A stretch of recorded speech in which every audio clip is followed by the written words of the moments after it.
ஒரு 13ஆம் நூற்றாண்டிற்கு பிறகு சைவ சமயம் இப்படி வெகுஜன மக்களுடைய சமயமாகி பார்க்கும் இடமெல்லாம் திருநீரும் தமிழும் சிறப்பு பெற்று விளங்குவதற்கு காரணமாக இருந்தவர்கள் மெய்கண்டார் சந்தானம் என்று சொல்லப்படும் மெய்கண்டதேவநாயனாருடைய வம்சத்திலே ஞான பரம்பரையிலே வரக்கூடிய ஆச்சாரிய பீடங்கள்.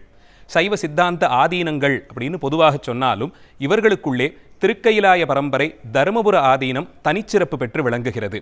உலகெங்கிலும் தமிழும் சைவமும் தழைத்தினிதோங்குக என்ற குறிக்கோளோடு செயல்படுவதிலே தருமபுர ஆதீனம் தனிச்சிறப்பு பெறுகிறது.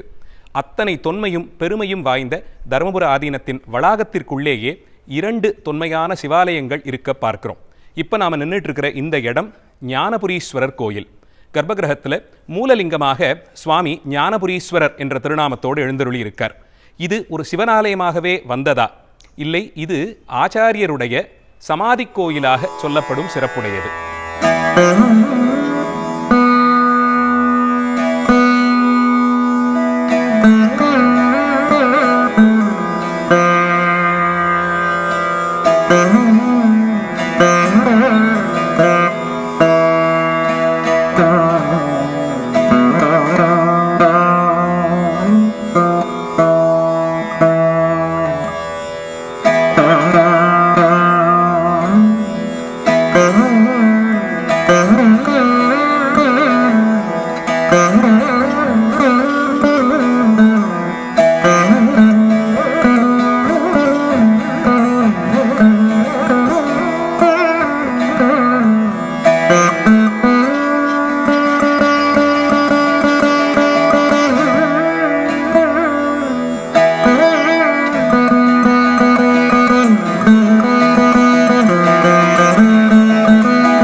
இந்த தருமபுர ஆதீனத்தை பற்றிய ஒரு சிறு முன்னோட்டம் பார்த்துடலாம்.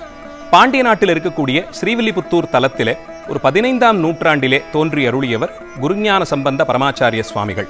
சைவ வேளாளரான இவர் மதுரையம்பதிக்கு போய் சொக்கநாதரை தரிசனம் பண்றதுக்கு அவருடைய பெற்றோர்களோடு போறாரு. கனவிலே சொக்கநாத பெருமானை தரிசித்த இவர், இனி இந்த தாய் தந்தையர்கள் இல்லை, சுவாமியும் அம்மனும் தான் எனக்கான தாய் தந்தையர்கள் என்றை உணர்ந்த அந்த பக்குவம் பெற்றவராக மதுரையிலேயே தங்கிவிட, பொற்றாமரை குளத்திலே கரையில் உட்கார்ந்து சிவனடியார்கள் பூஜை செய்வ அந்த காட்சியை கண்டவர் தானும் சிவபூஜை செய்யணும்னு ஆசைப்பட்டு அதை தன்னுடைய அருட்தந்தையான சொக்கநாத பெருமானிடம் விண்ணப்பம் வைக்க, சுவாமி பொற்றாமரை குளத்தினுடைய ஈசான்யத்தில் தான் ஒரு பெட்டிக்குள்ளே இருக்கக்கூடிய காட்சியை கனவிலே காட்டிக் கொடுக்க, இவரும் அங்கே சென்று குளத்திலே மூழ்கி சொக்கலிங்க பெருமான் ஒரு ஸ்படிகலிங்க திருமேனியை அந்த பெட்டியோடு கைவரப் பெற்றார்னு பார்க்கிறோம். சிவனை பெற்ற இவருக்கு சிவ பூஜை எப்படி செய்வது என்று தெரியாமல் அதற்கும் சொக்கநாதரிடம் வேண்டுதல் வைக்க, திருவாரூர் தலத்திலே கமலை ஞானப்பிரகாசாச்சாரியர் கிட்ட போய் சிவபூஜையை கற்றுக்கொள்ளும்படியாக இறைவன் நியமிக்க, அங்கிருந்து இவர் திருவாரூருக்கு வந்து அங்கே இருக்கக்கூடிய சித்தீஸ்வரத்தில் தட்சிணாமூர்த்தி சன்னதியிலே கமலை ஞானப்பிரகாசரை தரிசனம் செய்து அவரிடம் தஞ்சமடைய, அவரும் கன்றை வளர்க்கும் தாய்ப்பசுவை போலே பரிவோடு இவரை வளர்த்து ஞானதீட்சை வரையிலும் கொடுத்து ஆச்சாரிய அபிஷேகம் செய்து வைத்து, இவர் அடைந்திருந்த அந்த பக்குவத்தை பார்த்து மாயூரத்திற்கு வடகிழக்கிலே ஈசான்யத்தில் தருமபுரம் என்று சொல்லப்படும் திருத்தலம் வில்வமரங்களால் நிறைந்திருந்த இந்த பகுதியிலே அகஸ்தியருடைய வழியிலே வந்தவர்கள் பூஜை செய்து வந்த தர்மலிங்க பெருமான் தர்மலிங்கேஸ்வரராக அங்கே எழுந்தருளி இருக்கக்கூடிய அந்த இறைவனை வழிபட்டும் அங்கே ஒரு சைவ மடம் ஸ்தாபித்து சைவ ஆதீனத்தை நிறுவி சைவ சமயத்தை வளர்த்து அதை பிரவர்த்தனம் செய்யவும் நியமிக்க, அதன்படிதான் திருவாரூரிலிருந்து குருஞான சம்பந்தர் இங்கே எழுந்தருளுகிறார். இங்கே அவர் வந்த பொழுது வில்வமரக்காடாக இருந்த இந்த பகுதியிலே தர்மபுரீஸ்வரராக இருக்கக்கூடிய சுவாமியையும் வழிபட்டு கொண்டு இங்கே சைவ ஆதீனத்தையும் நிறுவி அதன் வழியிலே சைவ சமயத்தை எல்லோருக்குமாக அதை அறிமுகப்படுத்தியும் தீட்சைகள் வழங்கியும் ஞான நூல்கள் செய்துமாக இருந்த காலத்தில் அவர் முக்தியை அடையக்கூடிய ஒரு நேரம் வந்து சேர, அவரை எழுந்தருள பண்ணி பரிபூர்ணம் அடைந்ததுன்னு சொல்லுவாங்க. அவர் சிவபதி அடைய அவரை எழுந்தருள பண்ணி அவருக்கு மேலே ஒரு சிவலிங்க பிரதிஷ்டை செய்து இந்த ஆலயத்தை எடுப்பிக்கிறார்கள்.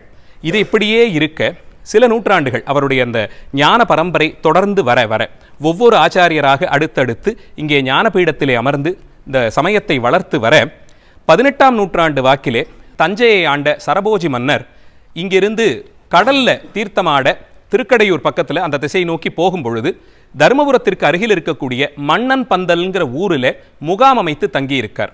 மன்னர் தங்கி இருந்ததுனால அந்த ஊருக்கு அந்த பேர் ஏற்பட்டதுன்னு சொல்ல வராங்க. அந்த இடத்திலே ஒரு நாள் அவர் தங்கி இருந்த பொழுது இரவு இங்கே தர்மபுரீஸ்வரர் ஞானபுரீஸ்வரர் கோயில்களில் அர்த்தஜாம பூஜை முடிந்து மணி ஒலி எழுப்ப அதை கேட்ட மன்னர், எங்கேயாவது நாம் போகும் பொழுது ஒரு மணி சப்தம் கேட்குது, கோயிலில் பூஜை நடக்குதுன்னா அந்த திசையை நோக்கி வணங்கணுங்கிறது மரபு. அதன்படி அந்த மன்னரும் எழுந்து வணங்குறார். அப்போ அவரை கூட இருந்த அவருக்கு அறிவுரைகள் சொல்ல வேண்டி இருந்தவர்கள் அந்தணர்கள் சிலர் அந்த சமாதி கோயில், அது ஒரு சமாதி கோயில், அங்கே சமாதி பண்ணப்பட்டிருப்பவர் குலத்தினாலே 4வது வருணத்தைச் சேர்ந்தவர். அப்படிப்பட்ட ஒருவருடைய சமாதி கோயிலை கைகூப்பி வணங்கினது ஒரு பெரிய பாவச் செயல். அந்த பாவத்தினால் அந்த பாவம் உன்னை பிடித்திருக்கிறதுன்னு சொல்ல மன்னனும் பயந்து தெரியாமல் செய்த இந்த பாவத்திற்கு என்ன பிராயச்சித்தம்னு கேட்டபோது, நாம் செய்த பாவத்தை மற்றவர்கள் செய்யாமல் தடுப்பது கூட ஒரு விதத்தில் பிராயச்சித்தம் தான் வலியுறுத்தி அந்த அந்தணர்கள் இந்த கோவிலை, சமாதிலிங்க பிரதிஷ்டையாகி இருக்கும் இந்த கோயிலை இடித்து விட்டால் வேறு யாரும் இதை வணங்க மாட்டார்கள், அதுவே பிராயச்சித்தமாக இருக்கும்னு சொல்ல மன்னரும் உடனடியாக தன்னுடைய பணியாட்களிடம் ஆணையிட்டு குருஞான சம்பந்த பரமாச்சாரிய சுவாமிகளை எழுந்தருளச் செய்து அவர் மேலே சிவலிங்க பிரதிஷ்டை செய்து கட்டப்பட்டிருக்கும் இந்த ஆலயத்தை இடித்துவிட ஆணையிட்டான்னு பார்க்கிறோம். அப்போது இங்கே எழுந்தருளி இருந்த அந்த ஞான பரம்பரையிலே வந்த ஆச்சாரியரிடம் சீடர்கள் எல்லோரும் வந்து முறையிட, சிவபெருமானுடைய சம்மதமில்லாமல் எதுவுமே நடக்க முடியாது, இதுவும் திருவருள் சம்மதம் என்றால் நடக்கட்டும்னு அவர் அங்கேயே எழுந்தருளி இருந்தாராம். பரிபக்குவம் அடைந்தவர்களுடைய நிலை இதுதான். ஈசன் சிவபெருமான் பலகீனமானவன் என்று நாம் நினைத்தால்தான் இங்கே நடக்கும் காரியம் வேறு யாராலோ நடக்குதுன்னு நாம் நினைக்க முடியும். அவனே எல்லாமுமாக இருக்கும் பொழுது இதுவும் அவன் செயலேன்னு எண்ணி அவர் ஞானபீடத்திலே அப்படியே அமர்ந்திருந்தாராம். இங்கே வந்த பணியாட்கள் இந்த சன்னதியை இடித்த முற்பட போட்டு இந்த சன்னதியிலிருந்து ரத்தம் பீரிட்டு வந்ததாகவும் அதை இடிக்க முயன்றவர்கள் மூர்ச்சையாகி விழுந்ததாகவும் சொல்லப்படுகிறது. இந்த விஷயத்தை அறிந்த குருமகா சன்னிதானங்கள் எழுந்தருளி அவர்களுக்கு திருநீற்று பிரசாதத்தை கொடுத்து மன்னித்தார்களாம்.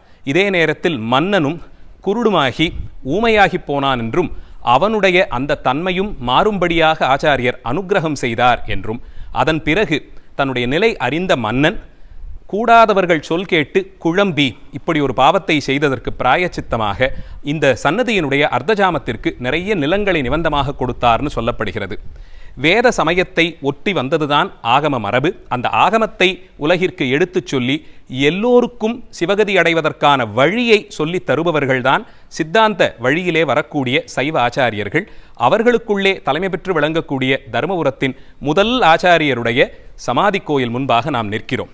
ஒரு ஆச்சாரியர் அவருடைய காலம் முடிந்து 100 வருடங்கள் தொடர்ந்து அந்த சிஷ்ய பரம்பரை வந்தாலே அங்கே உள்ளே இருக்கக்கூடிய மூலலிங்கத்தை ஒரு சிவாலயம் போலே பரிவார தேவதைகளை எல்லாம் எழுந்தருளச் செய்து கொடிமரம் ஸ்தாபித்து கொடி ஏறி திருவிழாக்கள் நடத்தலாம் என்ற விதியின்படி இந்த இடம் இன்று ஒரு சிவாலயமாகவே முழுவதுமாக விநாயகர் முருகப்பெருமானுடைய சன்னதியின்னு பரிவாராலயங்களோடு கூடிய சன்னதியாக இன்று நமக்கு காட்சி தருகிறது. இன்று வரையிலும் தர்மபுர ஆதீனத்தின் ஆச்சாரியர்களாக இருப்பவர்களுடைய நித்திய வழிபாட்டிலே சொக்கலிங்க பெருமானை வழிபட்டு முடித்த பிறகு இங்கே வந்திருந்து இந்த ஞானபுரீஸ்வரர் கோயிலிலும் தர்மபுரீஸ்வரர் கோயிலிலும் இருக்கும் இறைவனையும் வழிபடுகிறார்கள். ஆலந்தரித்தலிங்கம் ஆலவாய் சொக்கலிங்கம் மூலமாம் எங்கும் முளைத்தலிங்கம்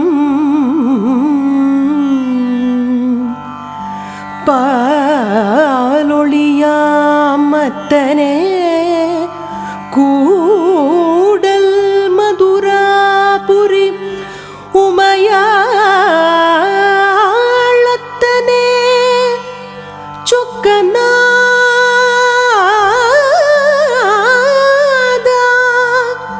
சொக்கநாதா சொக்கநாதா.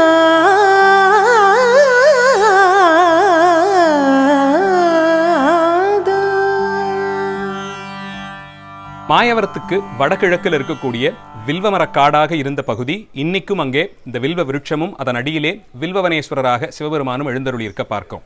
திருக்கடையூரில் தன்னுடைய அடியவரான மார்க்கண்டேயர் பேரிலே பாசத்தை வீசும் விதமாக செய்த அந்த யமன் அவன் வீசிய பாசக்கயிர் சிவலிங்க திருமேனியிலும் பட அதனால் சுவாமி அந்த லிங்கத்திலிருந்து வெளிப்பட்டு யமனை சம்ஹாரம் செய்த நிகழ்ச்சி எல்லோரும் அறிந்தது.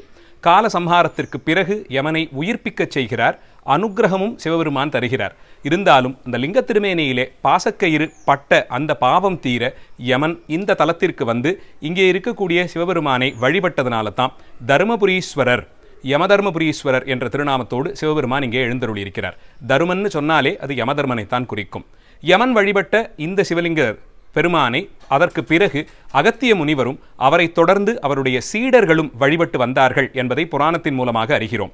அப்படி இருந்த வில்வவனத்தில் எழுந்தருளி இருந்த இந்த தர்மபுரீஸ்வர சுவாமியையும் அதை சுற்றி இருக்கக்கூடிய பகுதிகளையும் ஞானச்செங்கோல் செலுத்தும்படிதான் கமலை ஞானப்பிரகாசர் திருவாரூரிலிருந்து குருஞான சம்பந்த பரமாச்சாரிய சுவாமிகளை இங்கே அனுப்பி வைக்கிறார். அவராலே இந்த பகுதி இன்று இவ்வளவு பிரபலம் அடைந்து தமிழும் சைவமும் தழைத்தினிது ஓங்குக என்பதையே முன்னோட்டாக கொண்டு இந்த ஆதீனம் செயல்படுகிறது. இதற்கு முன்பாக ஆச்சாள்புரம் தலத்தில் திருஞான சம்பந்தருடைய சிறப்புகளை பார்த்தோம். அந்த மரபிலே வந்து ஒரு 500-600 ஆண்டுகளாக தொடர்ந்து சமயப்பணியும் சமூக பணியும் செய்து வரக்கூடிய கைலாய பரம்பரை தருமபுர ஆதீனத்தின் வளாகத்தில் இருக்கும் இந்த 2 திருத்தலங்களையும் இப்போ நாம் தரிசனம் பண்ணியிருக்கோம். யமனுக்கு பாபம் தீர்த்தவராக தர்மபுரீஸ்வரராக சுவாமியும், பயந்து வந்த யமனுக்கு அபயம் கொடுத்தவளாக அம்பிகை அபயாம்பிகையாகவும் எழுந்தருளியிருக்கும் சன்னதி வளாகம் இது.